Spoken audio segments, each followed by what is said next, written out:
Ruination. Are you satisfied with the price my home had to pay for your lies? Memories overlaying the destruction of everything I know. Streets littered with debris. Sky is a murky gray. Can't tell if it's day or night. What's left or right, just let time go. If this is the same air that once gave me life, please purge my lungs of the ash and smoke these fiery skies poison us with through the skies of a new reality. We want to continue our lives, just as you people have your own bliss, but apparently we are too much of a threat. Why is that? Why has this been brought upon us? We're just like you, humans. Free with our democracy, dances, parades, every single way of celebrating our harmony and humanity. Then came the reign of the one who ruined it all. Don't wish us well as we haunt your minds in that great marble house. Don't sympathize with us as we feel the snout of your mechanical beast.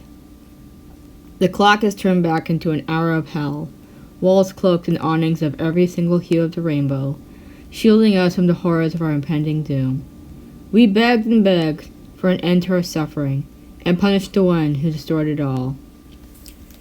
Beneath the moonless sky, raining fireballs upon sleeping villages scorch us like a pot, boiling over a pit of hell, and blowing our ashes into the ocean of toxicity and oblivion.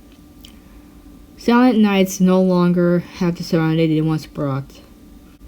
Instead, the noise eats away at the eerie silence and breaks our eardrums with sudden cracks in the sky, rapid flashes in the dead of night, artificially crafted for our demise.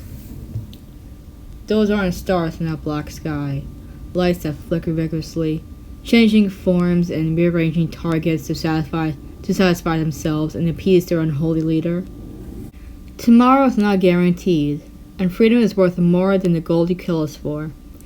Peacetime talks are nothing more than a charade of big words and a fairy tale you love to throw at us.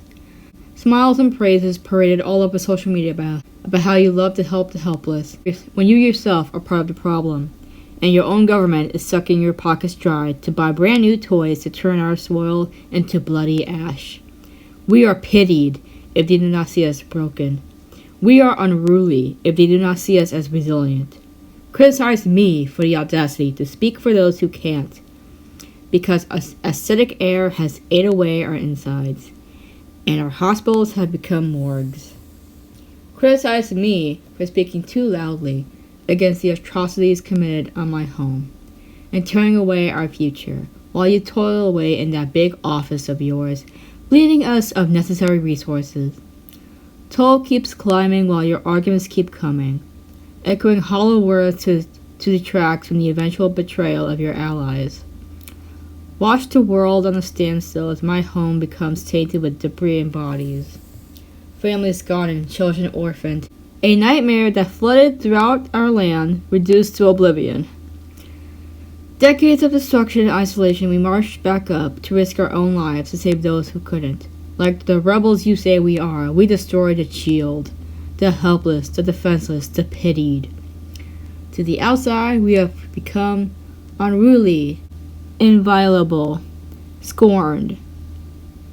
How does it feel to have the weapon pointed at you, the very machine designed to slaughter us all?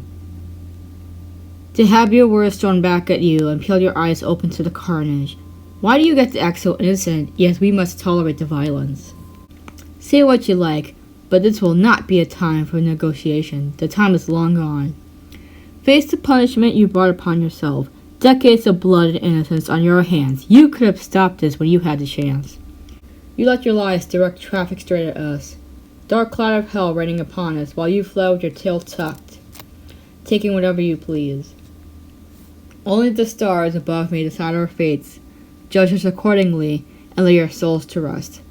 10 years later, I return face to face with the place I once knew as home. Fallen voices echoing through these photos. I'm not saddened, rather amazed by the strength and endurance, memories buried beneath this flattened cemetery. Forgive the tears I shed as I walk to my homeland, and my lens captures the unmistakable faces of perseverance and fatigue. The asphalt road where I used to ride my bike, mostly intact despite the crushing weight of heavy-set vehicles plowing through. Hard to recognize the glow to the aesthetic smokescreen sky. In my other home of 10 years, I'm approached by my colleague to bring these photos to light. Said it would help the process, but how do I heal a heart crushed beyond repair? One night I dreamt, walking down the same road, more grooved than before, to the angry orange glow in the sky, until my path was interrupted. A sphere of black and white blotches rolled away from its player. A child, much like my younger self, asked if I would like to join, and a team awaited my response. I simply smiled, rolling it back to them. Continued my stroll, interrupted again by the ball. I look over to the child, now a teenager. Same question was asked, yet I declined once more. Finally the ball bounced against my ankle. I swiftly turned to see nothing but a goalpost and dust picking up.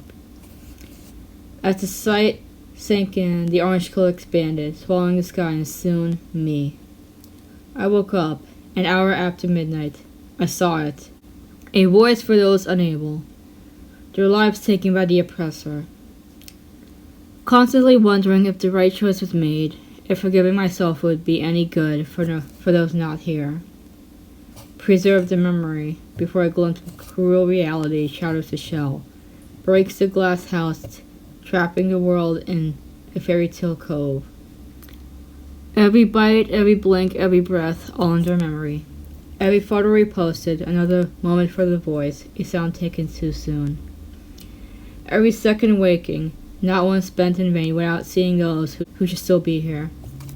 Finding myself in places I've never been, being told I should be grateful that I'm alive. But where was the grace when we asked for it? Where was the mercy, the reparations? Where is my family?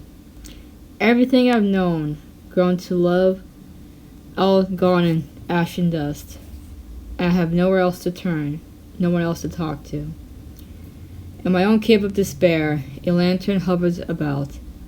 My answer is as one of the few who got away. My new purpose is to live for those who died before me. Too much to place upon a soul like mine, or even share with the other survivors. As the sun fades into the horizon, a feeling inside reminds me of what's been waiting on the other side of the tunnel. Standing tall, marching forth, I reach the light and see what's been waiting for me.